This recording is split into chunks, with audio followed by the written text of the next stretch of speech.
Alright, this is Fullest House, 1st edition, where we are playing Vaettiheim. It's turn 20, and we have a pivotal, possibly game-winning battle, game-losing battle. There's another commander that we're trying to assassinate. Let's jump in and take a look at that. It's a mounted commander. We don't love that. They have, higher defense, and this guy's actually armored. Yeah, so that doesn't work out for us, and, highlights Dinvetti. We knew we were gambling. He had a pretty decent run, all things considered, but that does mean that, those cavalry are going to be activated now. And then let's see, I forget if this is our retreat route. So this could be very important, and it looks like we're just up against 6 province defense, so we should take this without any trouble. Sadly, we do spend a nature gem, but we weren't 100% sure what we were going to run into here, and it is very important that we win this fight. And of course, had some heavy cavalry been here, we mostly just have wolf riders, so they haven't been doing great for us against the heavy cavalry. So no losses other than that gem, and of course giving away where our research is at. Yeah, this is the major battle, and it looks like it's just the Fort PD, so that is really good news. I split the difference, so we're going to do 2 rounds of point buffing, and then we're going to do the swarm. So yeah, we're definitely going to spend a good amount of nature gems here. This is actually not quite enough to trigger gem usage, so that's interesting. And we have an attack rear. I think we're set to fire cavalry, which of course there's no cavalry here for our crossbows, so we chose the archers. They do seem to like to go after archers a lot of times, because archers are units that can damage them. So yeah, that was probably a best case scenario. We do lose some wolf brothers. Attack rear is very dangerous, and we only lose like one of our garbage. We take out a lot of province defense, so we definitely lucked out in our opponent's movement there. And then yeah, right, there's a battle in Bogarus. Not actually, we're just pinging with a scout and no patrolling, it looks like. So yeah, that's kind of interesting. So maybe he moved out, maybe he's going for our capital. I think sometimes, when people are faced against like heavy raiding, right, they're just like, okay, I'll just mass everything up and just go directly after the enemy's capital, and our capital is fairly empty, so that could be problematic. Yeah, we do face an attack, so that might be exactly what's going on.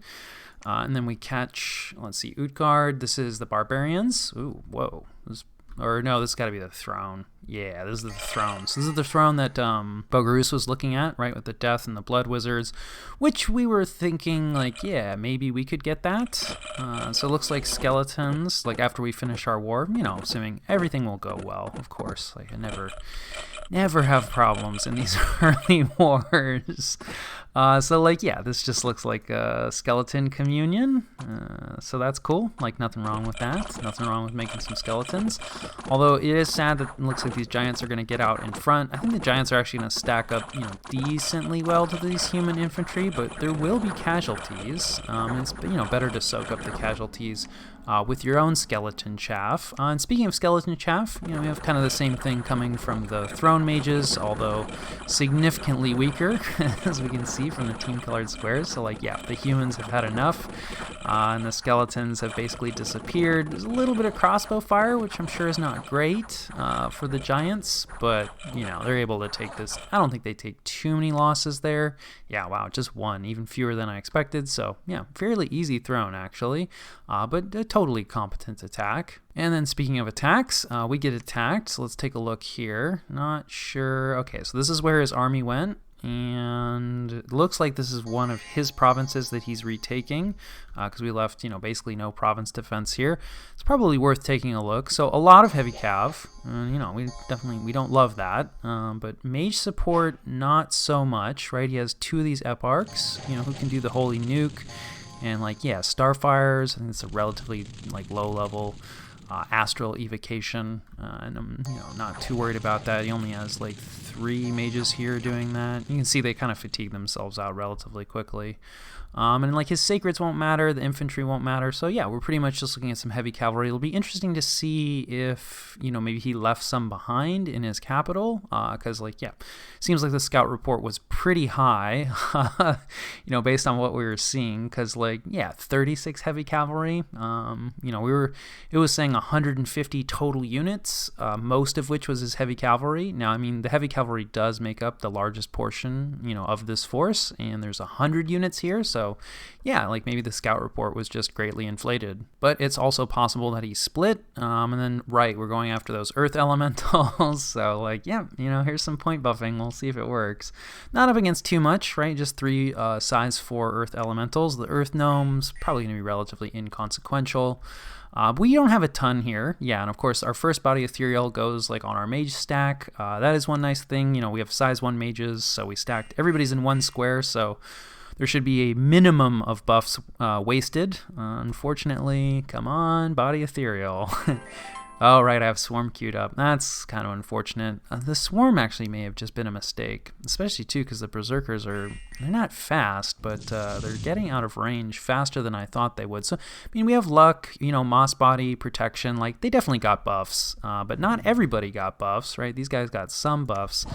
And, like, yeah, Trample is a problem for us, right? So I think we lose a guy right there, but we do a lot of damage, right? That's the advantage of the size 1. We have a ton of attacks, like, in every square. So, once these guys get surrounded, it's no big deal. But we're definitely taking some casualties here. I wouldn't exactly say it was scary, but it wasn't without loss. Oh, yeah, I guess technically there's still an Earth Gnome, but he's like, wow, that's terrifying, and trying to retreat. So, yeah, that's kind of, what we're hoping to do to that stack of heavy cavalry. But, there's definitely... Elementals are a pretty good answer, I feel like, to Vaettiheim, really of all stripes. And so that's going to be a challenge for us, like, going forward in this game. You could certainly have Conjuration 5 at this point if you focused for it. I don't think Bogarus does, but realistically for our next war, that's absolutely a possibility. So, yes, we only lose 3 Berserkers. That's not too bad, but, I mean, we brought a lot of mage support for this battle, and, we spent a gem. So not all upside, but we do at least recapture that. And then let's see. Okay, cool. Our priests were able to... We actually sent our prophet, I forgot to mention. This area is preventing our dominion. The cult is preventing our dominion from moving up to the border with Marignon, which is important because we want to keep those death scales out. And so our prophet was nearby, so I figured, what the heck, like let's send him over. But yeah, we actually get a Dryad Mother out of this. So yeah, I didn't realize that was a result you could get. Definitely going to be sending priests in the future to root out these cults of Gaia. I don't know if this always happens if you send a priest, and we get a bunch of dominion as well. So yeah, that's a really good result. Unfortunately, we do have a death mage in this province, and that's our prophet that's going to get assassinated. Now, prophets can be a bit of a hassle to assassinate, especially if it's an undead unit, which it usually is. Yeah, ghosts are dangerous, though. But, Holy Avenger, really, buddy? That's not, that's going to help if he dies. I guess if he takes hits. But like banish, really anything but Heavenly Strike. This is definitely dangerous now because the ghost in melee is gonna, drain life so he can heal himself. Yeah, 20 hit points. I think we're going to lose this prophet. It's not the end of the world. This isn't like an amazing chassis for a prophet. He's actually taking...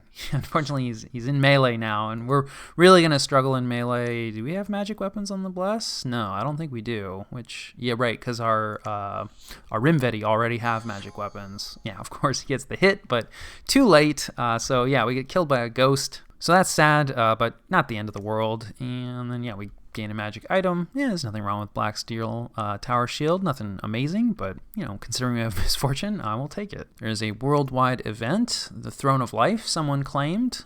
So units have gotten younger. This is probably Marignon? No. Looks like, yeah, I'm not sure who this is. We'll have to take a look. But yeah, Marignon either claimed that throne last turn and I missed it, or maybe decided not to claim. Well, we miss a site search. Yeah, it happens. And of course, we do need more siege strength, right? The walls are severely damaged, which is good, but we don't get the 1-turn crack. That's always a little sad, but we are bringing up, we will be bringing up more siege strength, although it does depend on where Bogarus went. So yeah, we'll see you guys after the jump.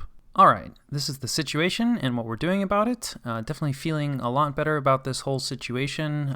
May have gone overkill, especially in terms of mage use, but I have not really had a clean first war yet, so if it nets us a relatively fast win, I'll take it. Is it going to be the most efficient first war ever? Absolutely not. But if we do succeed, we will pick up a lot of territory, another capital. Feeling good about this. So Bogarus went here, and there's a lot of places they could go, right? Like I said, they could march on our capital.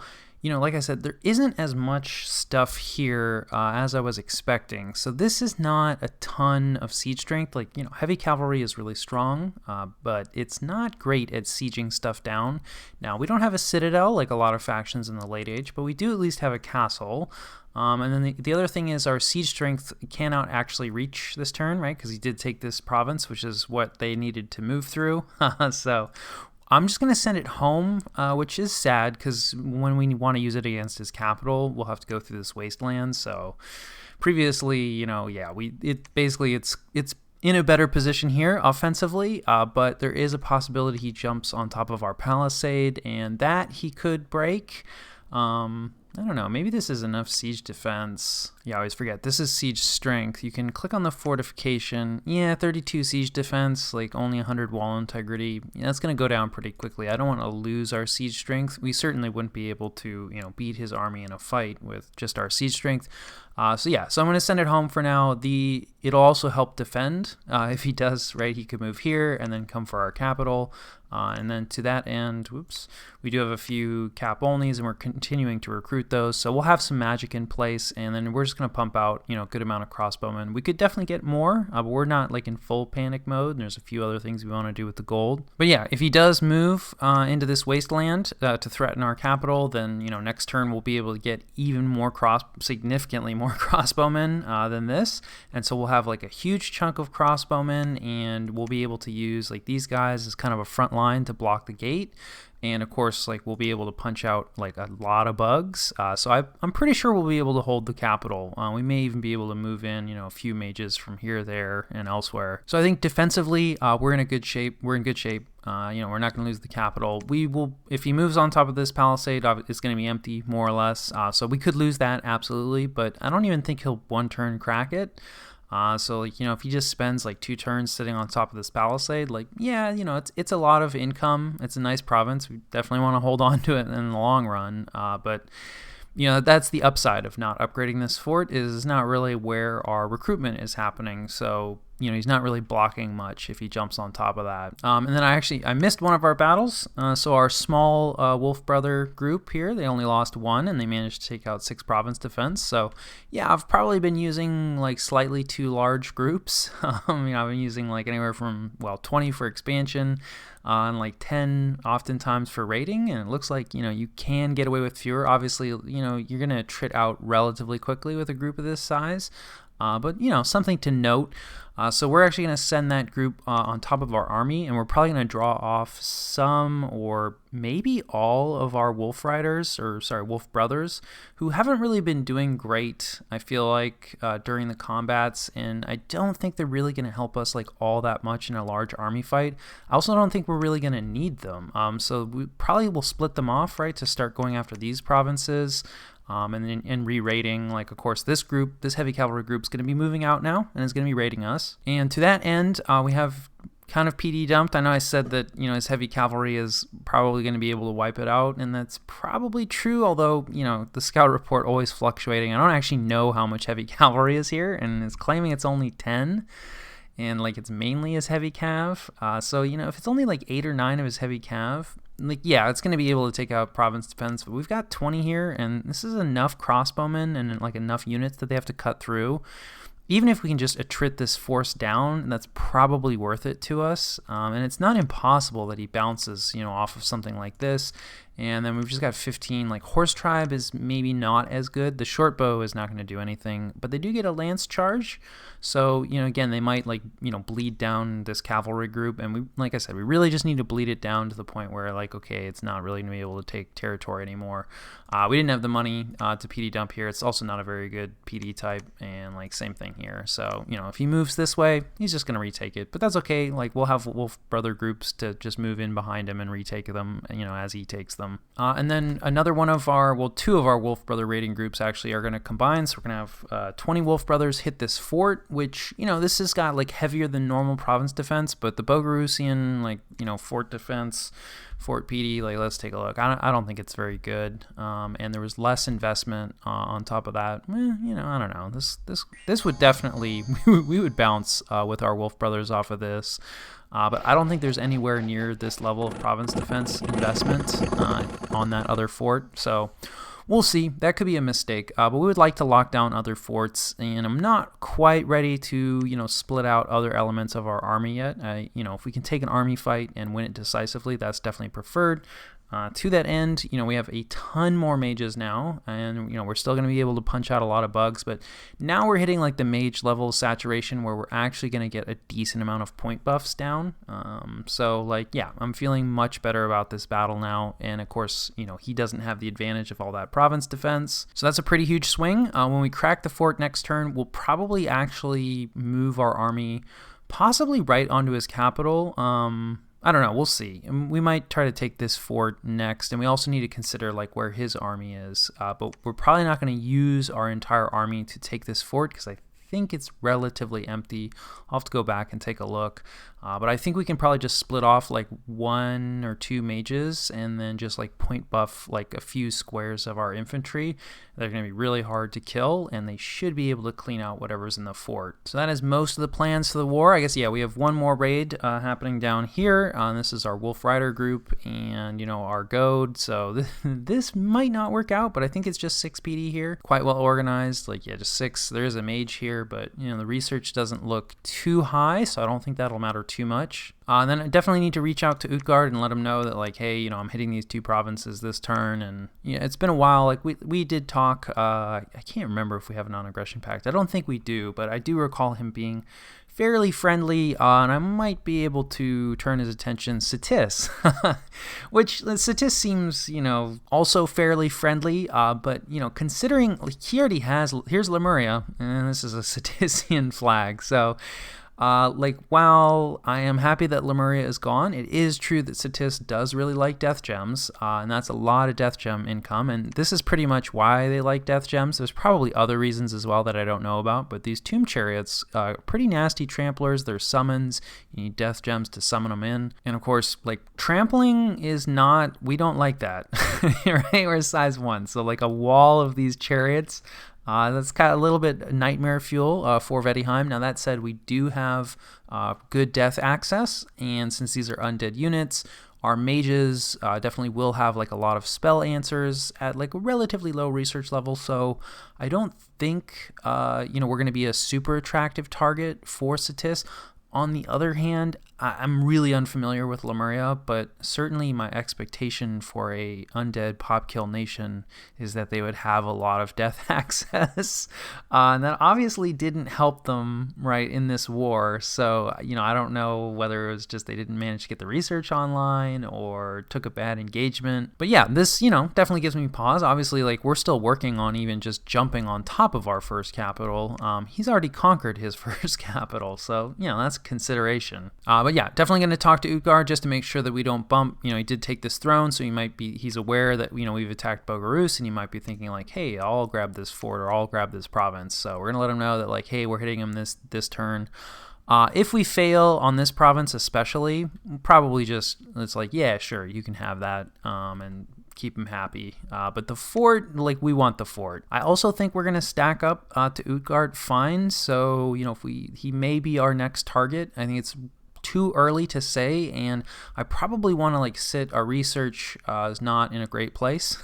So if we could just take a minute to build up, digest what we've grabbed, get our research going a bit more. I had a moment, I changed it up a little bit, got rid of the conjuration research. I had forgotten, I'm why am I researching conjuration? And I was oh right, we want to go underwater to capture this. And I was thinking yeah, we'll probably need water elementals. But one nice thing about these Azure mages is they have this gift of water breathing, and especially since we're small units, size 1 units, so this 20, that's the size points. So normally that would be 10 humans at size 2, but since we're goblins, we're size 1. He can bring 20 of our sacreds, our angry little guys, and he's got limited point buffing, right? So he's not going to be able to do some of the stuff, but he can at least throw quickness on them, and they're going to get rusty gear, and they're going to be poor amphibians. It's not great. It's not great taking land troops underwater.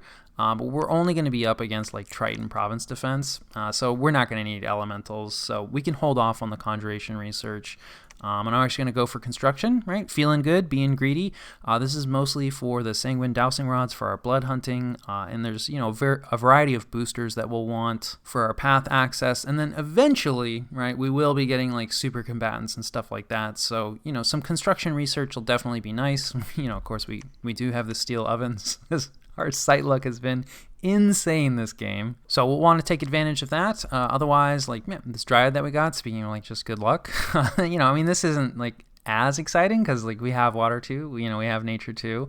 But this is a really nice like stealthy mage who's a seducer. Like, yeah, this is just, it's all upside. So she's going to be doing some site searching, some other site searching. We do see a large Pangean force on our border, and I've played with this player before. If you've seen my Fuller House first edition playthrough where I'm playing Marignon, this player was playing Bandar Log, and they're a player that doesn't communicate on Discord, so I'm not going to be able to have any diplomacy with them, and I really don't understand like a lot of their moves from that game.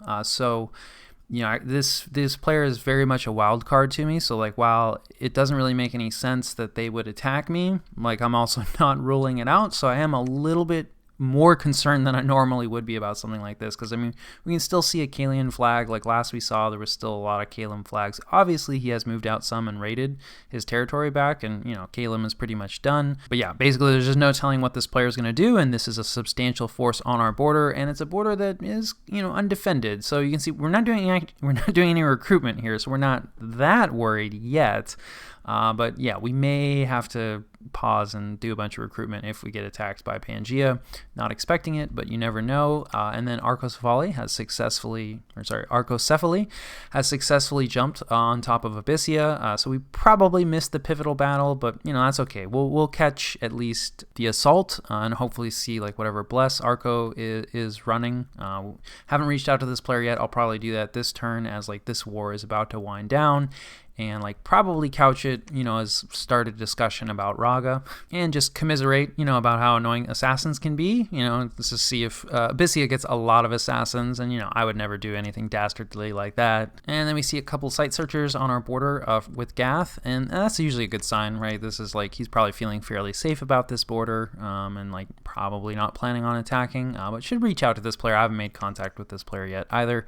So like, yeah, a lot of Diplo that we have stacked up to do, and of course this war is very far from done, right? Like we have not taken the major engagement.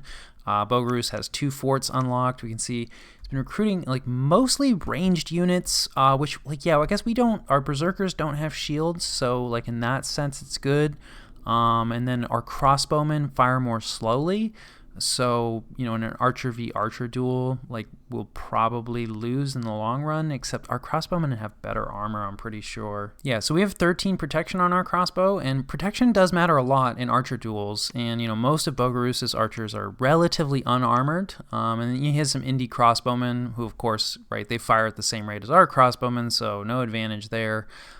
So like, yeah, are we going to love a stack of archers? No. Is it a great counter to Vaettiheim? I don't think so. So I'm not too worried about this recruitment, but it is something to consider, right? It does say like there's 40 units here. It looks like he moved his crossbowmen in, right? And so he'll probably, that's the other thing he could do, right, is take this force and take whatever he has on his capital, combine it. We know that there's 70 units. Nope.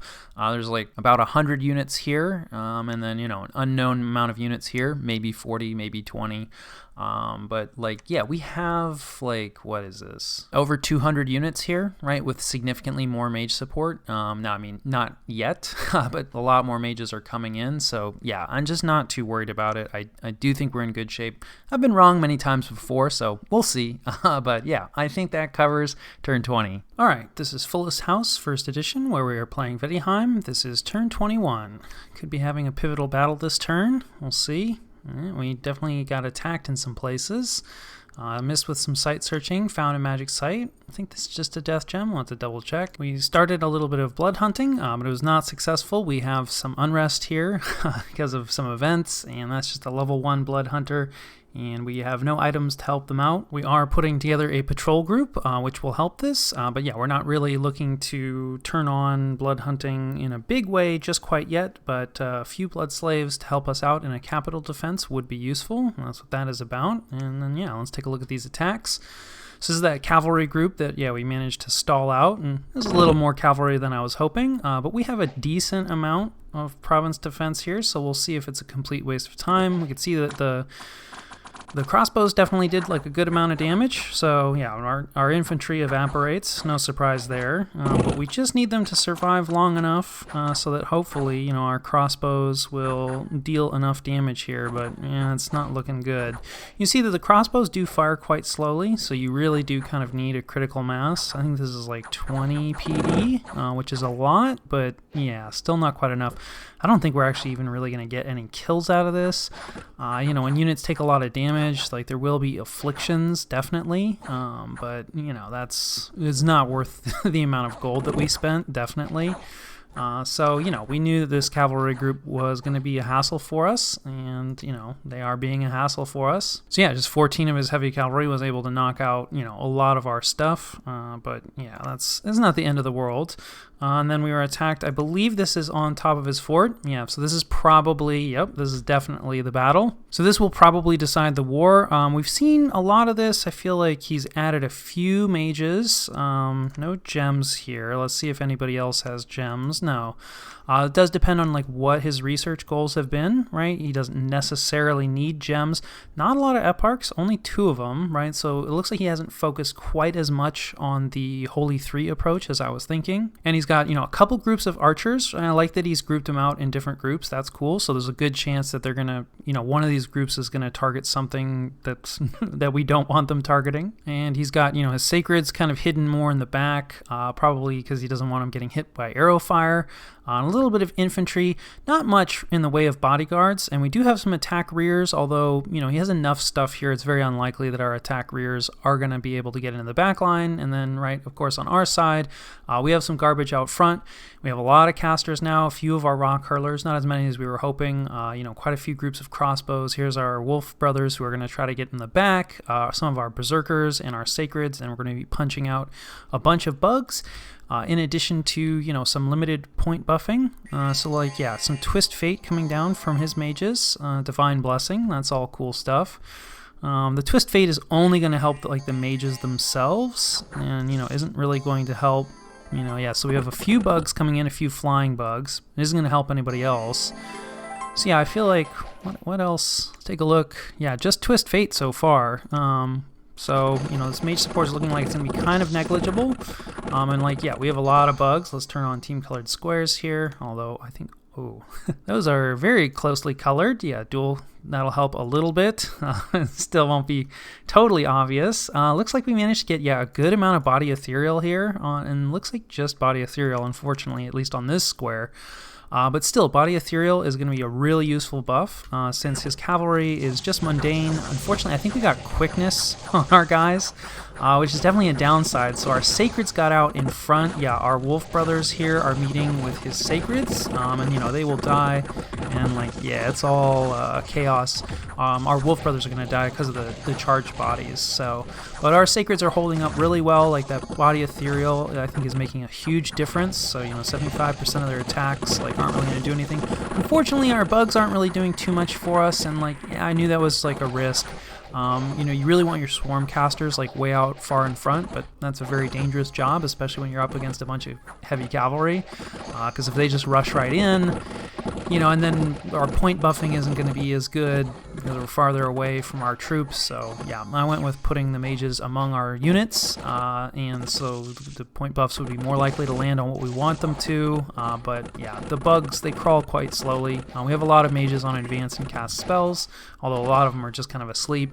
And we did outnumber them by quite a bit, but we definitely took casualties. I'd say we probably lost half of our sacred. Well, we'll see.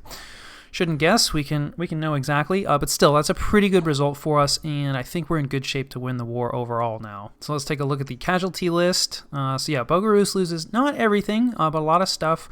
All their mages survive, more or less. They just lose a commander. So, that's not too bad. But also, the mages didn't really seem to do a whole lot. Maybe we'll take another look and see if they managed to get up to anything else. Wow. And then our losses are a lot lower than I thought. We did not lose anywhere close to half of our sacreds.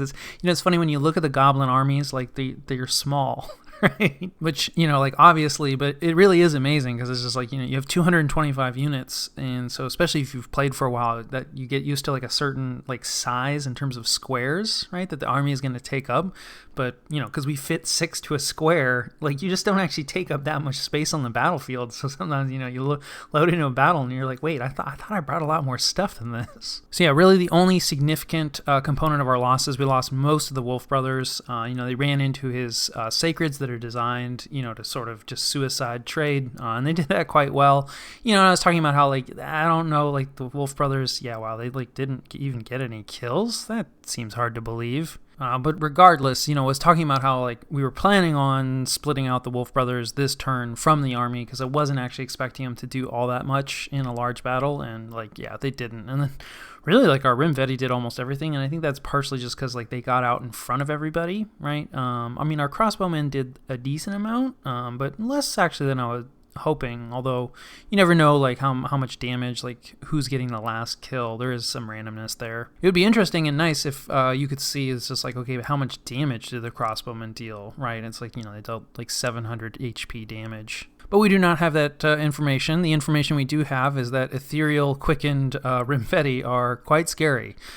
So we do have a retreat. Okay, not significant. So that's really good. That's definitely the most important battle. There's a battle in Abyssia. That is important. It looks like Abyssia is riding out. So yeah, we're definitely interested in this. Wow, a lot of blood slaves.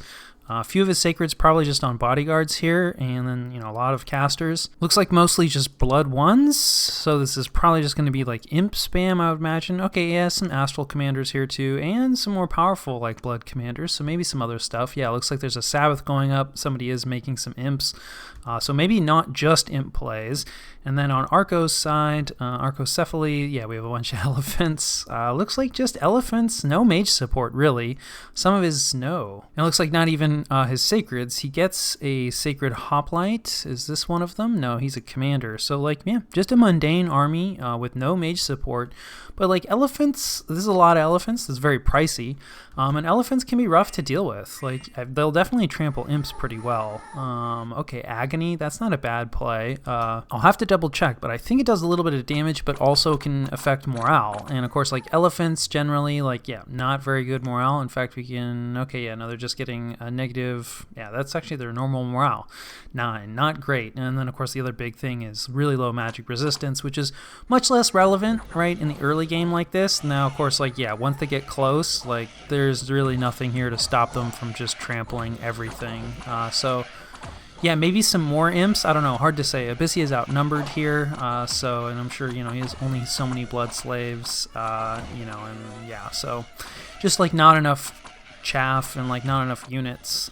So not like a bad attempt, but it can be challenging to deal with a stack of elephants early on. So we don't really see anything of Arcocephaly's bless or magic. And just out of curiosity, it doesn't matter too much, but I wonder if Abyssia gets off a blessing in there, because I think some of these guys are priests.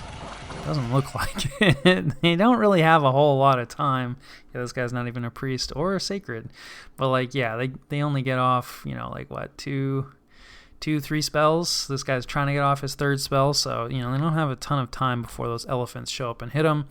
So we'll take a look. Yeah, Abyssia loses everything, and Arco loses only 1 elephant, which is not the end of the world, because I think their upkeep, is really expensive. Like, this is like a mage, not like an expensive mage, but also there's like definitely mages. We have mages that are cheaper than this, a lot cheaper than this upkeep wise. That said, we have some of the cheapest mages probably in the game, but still, elephants as units are really expensive. So Arco probably doesn't hate losing an elephant.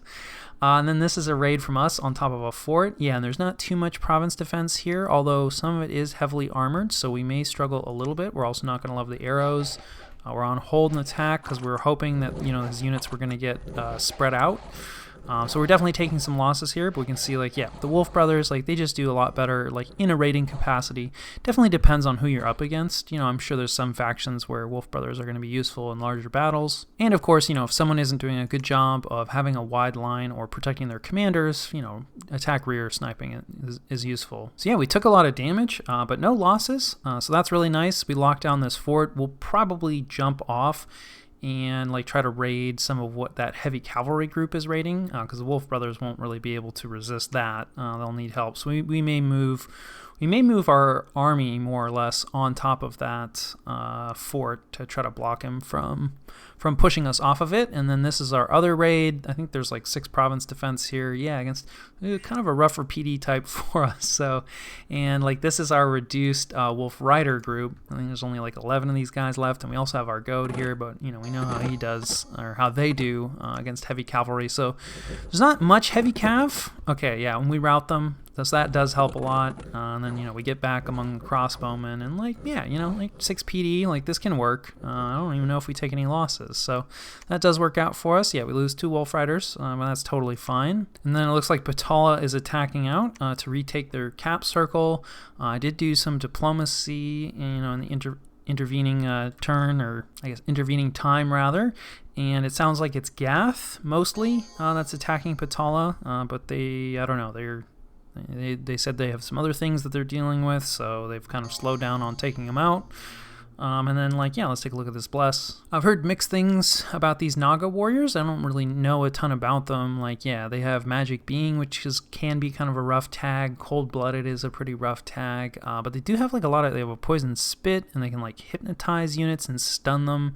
The damage is, decently high. They can also they have Venomous Fangs. They can deal, poison damage even without the spit. They have Recuperation. We should check what the actual bless is, because I don't know what's built in and what isn't. Okay, so they don't normally have Recuperation. That's part of the bless.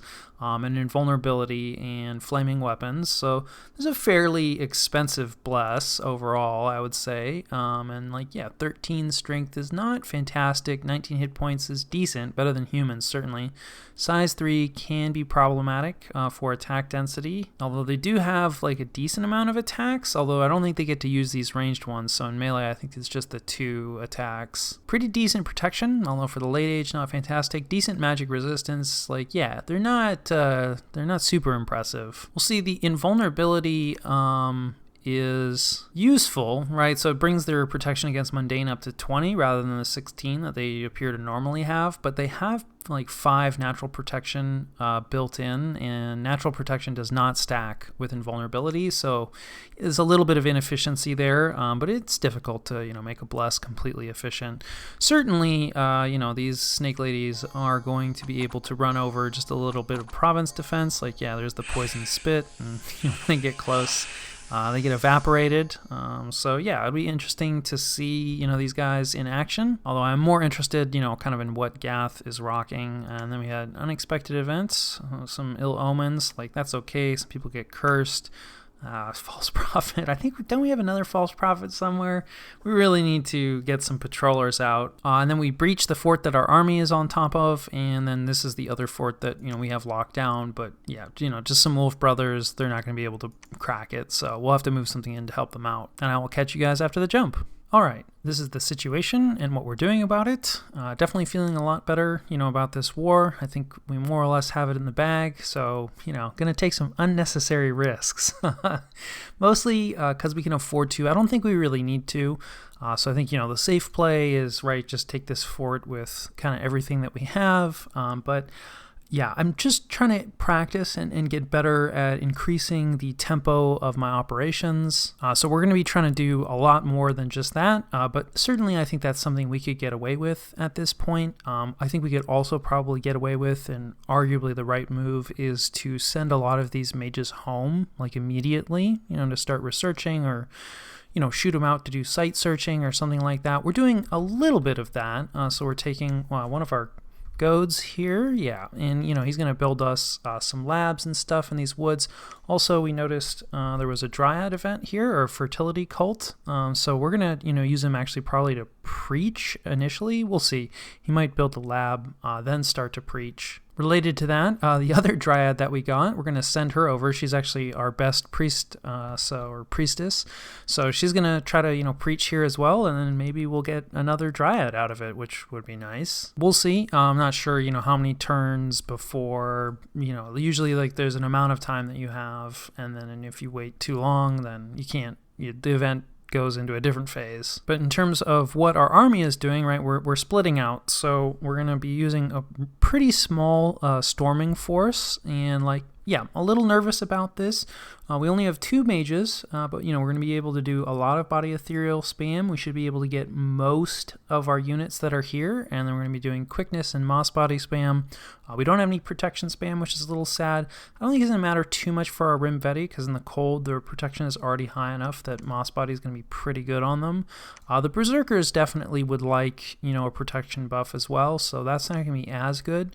But with the body ethereal and like the quickness, they kill so fast. I think we're going to be in good shape. They're both on advanced and cast spells afterwards, which is a bit dangerous. We've given them a nature gem apiece, so they should hopefully push out some bugs. Hopefully it won't come down to the bugs. This is maybe just a waste of nature gems, but we kind of have the gem. We're not low on nature gems. I don't think this is a crazy amount of expenditure for a first war, just maybe more than we need to. And so yeah, we have, hold and attack rear and then hold and attack closest. So, if there's any, we know that there's going to be a few mages and a few eparchs. The eparchs are probably the most dangerous thing. Of course, the wall archers aren't going to be great, especially for our berserkers. And there is the chance, our giant mage is probably fine, but of course, our goblin mages are definitely a lot more susceptible to arrows. So, before she manages to get any buffs on herself, it's not impossible that an arrow takes her out. So yeah, definitely some risk to this, but there shouldn't be that much in this fort. My expectation is that everything came out. Now, probably everything that survived retreated into the fort, but that's only 16 units, right? So, I think we should outnumber that, right? What is the total numbers? Yeah, so we're going to outnumber it, not by a lot, but I think quality-wise, it's going to be significantly in our favor. Because what retreated was, like I said, the eparchs are probably the most dangerous thing. The alchemist got a few kills. I'll maybe take a look. I don't even remember them really casting any attack spells. They may have just killed some bugs, so I'm not too worried about what the alchemists are going to be doing, right? And then some commanders, and only one of his heavy cav survived, just a few units.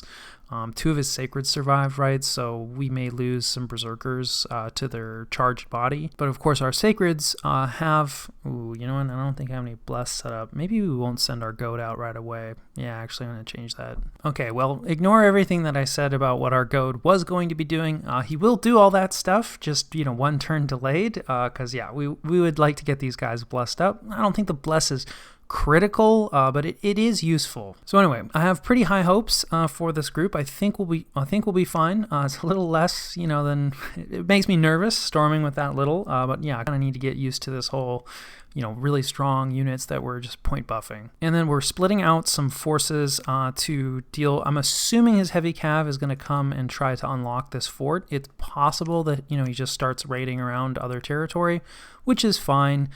Since, we're blocking any of this territory from his forts, he won't actually draw income from that. So, yeah, will it suck for us to lose this province and this, PD dump that probably is going to do absolutely nothing? Yeah, that's not going to be great. But it's not really going to help him either. So my expectation is he tries to come and unlock this fort.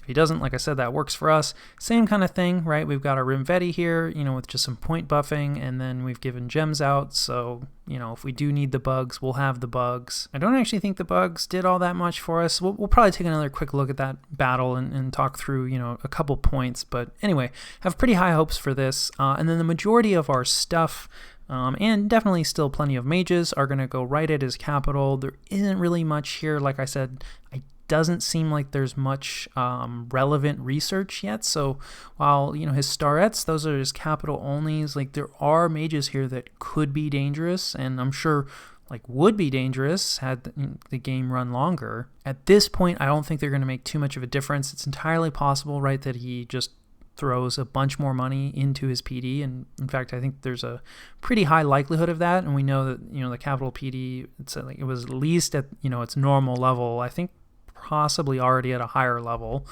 But I think we'll have enough stuff. We'll see. There's definitely some risk here as well. We don't really have much of a front line. Here we are going to be trying to rely a bit more on the bugs. We're throwing a bark skin out on this caster first because I'm a little worried about, his PD will contain a lot of archers. So the arrow fire should be relatively intense, and like I said, these can definitely get sniped. So would prefer to get the bugs out as quickly as possible because they're going to kind of really be our front line here. And I think the bugs are going to do a little better in this case because one of the issues is I forgot our cold aura from our Rimvetti. It was fatiguing out and killing our bugs like pretty quickly. So combining the Rimvetti with the bugs is like a bit more difficult and not as useful. No Rimvetti in this army, but like, you know, still like a decent amount of point buffing. Little concern that the point buffing is going to go wild, and that's another thing. We'll take a look at the battle, but another thing that happened is a lot of the point buffing seemed to preferentially target our Rimvetti because I suspect they have more HP than our other units, right? So most of the goblins, right, it looks like have 8. 8 seems to be the standard, whereas our Rimvetti have 10. Yeah, so, you know, 10 hit points. So they have a greater HP density. Now, no Rimvetti here, right? So are our buffs actually going to end up, you know, on our berserkers where we need them? Or are they going to go wild and, you know, go on our crossbows? And so, like, yeah, this could be bloody and ugly. It's not impossible that we lose this. But I just think, you know, again, we've divvied out enough nature gems that we're going to have a lot of bugs and we're going to have a good amount of crossbow fire. This fort province defense is not great, you know, and if our berserkers do manage to get some buffs, they're really going to cut through his infantry. And if they don't, I think we can rely on our crossbows to do the killing, you know, while the bugs distract everything. So, you know, we'll see. And then the final thing is we're going to use like our kind of reduced Wolf Brother group here to try to do some more raiding. But we're also going to move one of our mages out, again, just to, you know, do some point buffing. But specifically, she has blood. I wasn't really planning on using these to blood hunt as much, but we haven't really been getting super lucky in terms of, you know, blood with our hags. And I mean, you know, in fairness, we have not produced like that many hags, but still, I mean, we've only gotten 1 blood. We will be producing more hags, and of course, you know, we're still recruiting hags where we can. Of course, you know, no resources here, but we will fix that eventually. But anyway, our blood hunting situation, well, is non-existent currently, so she's going to help out with that, at least until we get more hags that can blood hunt. And in the meantime, you know, on her way home, she can make sure this Wolf Brother group does actually raid successfully. And then our other Wolf Brothers, right, they're going to sneak off the fort into this province, and then they'll probably raid this next turn. Maybe we'll split, but probably we'll keep them together. It is possible, right, that Patala keeps raiding, right? And, you know, because obviously they were fighting Bogarus before, but it looks like Gath has moved some units up, so they're probably going to have to return home to defend their capital. And then we're going to use our other raiders kind of as scouts, so they're both going to move on the throne here, but then they'll start to split out, you know, just so we don't really have a lot of information about this area of the border. Like, we know Alma's here, but, like, you know, are they close? Actually, yeah, we can see. Okay, here we go. So Alma's here. Kind of a weird province to get as your capital. I think there's a bit of an error in the map. I mean, it still functions, but it is a farmland and a forest and a mountains. So you don't usually see forests and farmlands. So a bit of an odd capital, but they're still alive. So, you know, it couldn't have gone that badly for them. And they are very close to this just absolutely massive cave system, which, yeah, if you've seen my 6E playthrough, Early Age Urmor, like, we're gonna maybe avoid the caves this game if we can. But we'll see. Anyway, just curious, right? Like, you know, is Ulm fighting anyone? How big are they? Same story with Utgard. We don't really know a ton about them yet. It doesn't look like they're that big, right? Because if Ulm is here, I mean, like, we know Satis has this, but, you know, I mean, they could extend, well, okay, not like crazy far south, but still, you know, if they extended all the way down to here, they could be quite large. Like, we really just don't know yet. So yeah, we're going to do some scouting over there. Otherwise, like, you know, continuing to site search, we're recruiting up. Yeah, this is actually just more of a garrison force. Maybe talk some more about garrisons in general later. But I don't want to leave, you know, the forts on our other borders, like, completely empty, but probably I don't know, we'll see. We might do a little more recruitment here, but it's going to take a while to shuttle them out. We are recruiting another Azure Mage. That'll probably be it for the Azure Mages. For now, I feel like 2 Azure Mages should be enough to take this lake. As for the rest of our recruitment, full mage recruitment, we are recruiting, let's see, a bunch of crossbows here in this fort, and that's mostly just because, you know, we can see Pangea is active, like, kind of retaking stuff from Kalem, although I imagine probably at this point they've retaken most of their stuff, and, you know, this is bigger than what you need to use, right, to recapture provinces that probably don't, you know, will have like 1 PD, right, that Burr's just kind of raided away from you. So That might just be inexperience, right? Like I'm the same. I was the same way. Still am the same way in a lot of ways. It's very easy to just doom stack. It usually feels safer. In some ways, it is safer. In some ways, it's actually a little more dangerous. But the other possibility, right, is that this is he's cleaning out the birds and then is like, okay, I'm going to invade someone. Now, I mean, like, who knows, right? Like I said, this is a player that isn't really active on Discord, so they're going to continue to be a wild card for us. But anytime there's an army like this on your border, I then think you have to respect that. So we're doing some recruitment here, and then in the capital, we got our Rimvetti and our Berserkers, because we might need them. In terms of the wider world, we can see Kalem's still doing a good job of being annoying. I'm kind of surprised Marignon hasn't managed to get. I suspect there's like at least one other bird raider group that like we're not aware of. But yeah, I mean, he's doing a lot of like foreign recruitment and stuff, and he's probably covering a fort construction here. Like, this isn't critical. He will. Kalem is not yet cracked, and the birds can be difficult to siege because they just get better.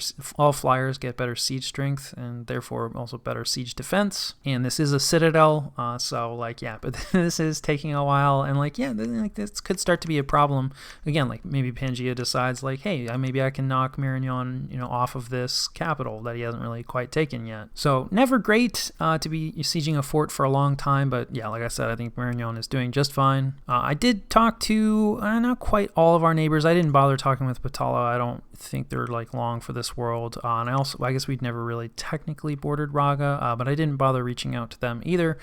But I did talk to Arcocephaly, and I mean, it sounds like the war with Abyssia went well enough. I did ask them about Raga, and yeah, I believe it was Arcocephaly. I'll have to double check, but definitely one of the neighbors that I reached out to was not happy with Raga, right? Because they said that they had accidentally moved into their cap circle. Again, probably not aware that in the late age like that really shouldn't be happening. But yeah, so they accidentally took a cap circle province, right? And they gave it up in good faith. And then like Raga took one of their cap circle provinces and then has not evacuated it. And they still have a non-aggression pact. And I mean, for me, like, hey, I didn't inject myself because however you want to run your diplomacy, but like personally is like if you're sitting in my cap circle and we have a non-aggression pact, like that's null and void. But regardless, Arcocephaly is definitely interested in a war with Raga, and they also confirm that like at points like Raga is like 4 deep. I think they said like 4 provinces deep, and again, like we saw like Raga down here and like Raga up here, so it does sound like it's more a situation of like Raga is massive, and I was talking, I can't remember if it was them or someone else, but their Raga is apparently also currently eating Miklin. So yeah, I do think that there's somebody we're going to need to think about, but I've said, I think they're a faction that can have explosive growth, but then collapse quickly, depending on the pilot. So I think they're probably actually, especially in this kind of setting, a surprisingly difficult nation to pilot, because in a small game, you might be able to just completely overwhelm everybody and get into an insurmountable position, before enough research comes online to deal with sacreds. But in a full house game, it's just not possible. You're going to have to deal with research.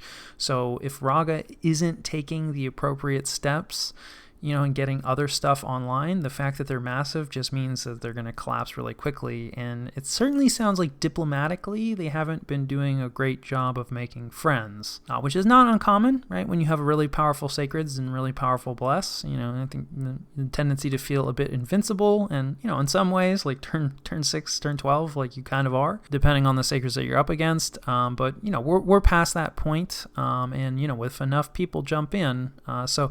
I also talked with Gath, and I think he also said that he had a non-aggression pact with Raga, but was also somewhat concerned, about their size and not against a war. And similarly, like Utgard, I think also somewhat has a border with them, at least a little bit. And like basically everybody that I talked to was at least open to the idea of attacking Raga. Not that we, currently we don't really even have a border with them. So, I mean, we'd be able to pick up a little bit of territory, but yeah, I'm not, this would mostly be, to prevent them from getting out of control versus, big gains that we're going to get out of it. It also would not be the worst thing in the world if there was somebody big and scary for everyone to focus on that wasn't us. Not that we're quite to like the big and scary point yet, but if we do manage to pick up, basically everything that Bogaruz had, and finish out this war successfully, retake our stuff from the villains, capture our throne, we're going to be almost 30 provinces, which I feel like is pretty respectable for this point in the game. For point of reference, I think, and then this is a really rough estimate because I don't know for sure, but I think Marignan is like roughly 20, maybe 25. So I think we're keeping pace with Marignan and kind of using him as a yardstick, right? Because I've seen him play before or them play before, and I know that they're a really good player. So we are at least keeping pace with them. Speaking of doing well, Satis is like looking pretty good. They've cracked probably Lemuria's last fort over here. We see Falegra over here, so we're just going to hang out, try to catch this storm. We don't really know how far Satis, extends to the south, so we don't quite know how big they are. But they're not small, and they defeated Lemuria pretty quickly. So, Satis, definitely need to keep an eye on them. As far as where we're planning on going next, like I said, I do think I want to take a minute. We might build another fort somewhere. We'll see. We have enough infrastructure. We'll want to build labs in these forests. And then, of course, the other big thing is we're going to want to take this throne and put a fort on that. So, we have a few things, some housekeeping things to do. Maybe get our blood hunting, set up and rolling a bit more or at all. But once that's settled, I think we have a couple of decent targets. I don't love the idea of Satis. I don't think our border's that great, and I have a feeling that they're a decent player, so probably it's not that appealing. Like I said, I am a little just worried about just Pangaea because they're a wild card, so I might talk with Marignan and try to convince them, right, that their army's already over here, so it's Pangaea. And I can pick off a couple provinces down here. We'll see. Marignan may have water problem. They're gonna do what they need to do. But Pangaea is pretty small, and I feel like this is a newer player, or at least I don't understand their play style. That is definitely a downside, right, to not communicating at all with your neighbors. I just don't know what this player's up to, so it's they could attack at any time, and that just makes me a little nervous, so it's let's just get rid of them. So we'll see. It wouldn't be a great war for us in terms of the borders it would leave us with, because it would leave us with kind of this awkward little salient of territory. On the other hand, there is a throne up here, and in some ways, our border with Marignan, I feel is going to be pretty secure for most of the game. I do think the more that I play, especially in these larger style games, you kind of want one friend, right, that's a neighbor that you can count on. It just really helps a lot to have a secure border. So in some ways, assuming that I've correctly judged that Marignan is going to be our safe border for much of the game, which I could be incorrect about. But assuming that's true, then if we were to take out Pangaea completely, this salient wouldn't be as bad because a lot of that border, at least a decent amount of that border, would be covered by Marignan. So that's one place we could go. Arcocephaly, we don't know too much about, but they haven't really shown much. This army for this point in the game is either extremely efficient or indicates a newer player, right? There's absolutely no mage support here, which I think is risky for this point. Now, it has worked out for them clearly, and I think they're going to get away with it and take a capital. So on the other hand, maybe this is a very experienced player who, looked at what Abyssi was doing and recognized all I need is, some pikemen and elephants, and, I can just research a bunch. So we're definitely going to want to do a little more scouting, to try to figure out okay, well, how big is Arcocephaly and what else is going on? So, but they're a possibility, right? Because they're just working, they don't have this territory fully locked down yet. And they may not be that big. I don't think we know where their capital is yet. Yeah, we don't. So, yeah, we need to do more scouting. And then Utgard also doesn't look massive, right? We talked about that. So, that's a possibility. They're also a cold nation. And, like I said, I think we stack up decently well against giants. But that said, I don't know. I kind of feel maybe Gath and Patala, because in the same way that Arco hasn't taken Abyssia's capital, Gath is not even sitting like on top of Patala's capital yet, right? So there's a capital right here that we border, and that might give us a slightly bigger border with Raga, who we may plan a coalition for, and then and this is completely arbitrary, right? Like the Gath player was fine, but when we opened, I asked him, I'm like, so what's the deal with Patala, right? Because it's like they've just been sitting here on like almost nothing for a decent amount of time right now. So it's just like, somebody else attacking them, right? Maybe that we don't know about that like completely failed, or like, are they fighting back? Like maybe Gath has more information, right? And Gath did. And they said that like, they were the ones who were attacking them, but some things had come up. So, they were taking their time on it, and that's all fine. But then they said they had an agreement with Bogarus, that Bogarus would not take Patala's capital. And then they said that they expected that I would honor that, which was a bit odd to me. And, I told them like, well, I only honor my own agreements, and they were fine with that, right? So like, again, the player was totally fine, but it was kind of like, that's an interesting attitude to be taking to this situation, and like, we got to pick somebody. Now, obviously, we know even less about Gath, but hopefully we'll see their bless shortly. Probably it's a decent bless, right? This is a giant nation, and these Gibbers, which are their sacreds, they're not quite Anakites, but they're still solid. But again, I think we stack up against giants decently well as a nation, and we're going to get to see their bless, and they haven't really closed out their first war, so I think there's a lot of attractive things about going in this direction, so we do need to scout them some more and figure out like what we're going to be dealing with. And like I said, we're not going to make our move like immediately. This is contingent on a lot of stuff. We're not finished with our first war either, not by a long shot. But anyway, that covers the diplomatic situation as I see it and as it stands, and I think that covers turn 21.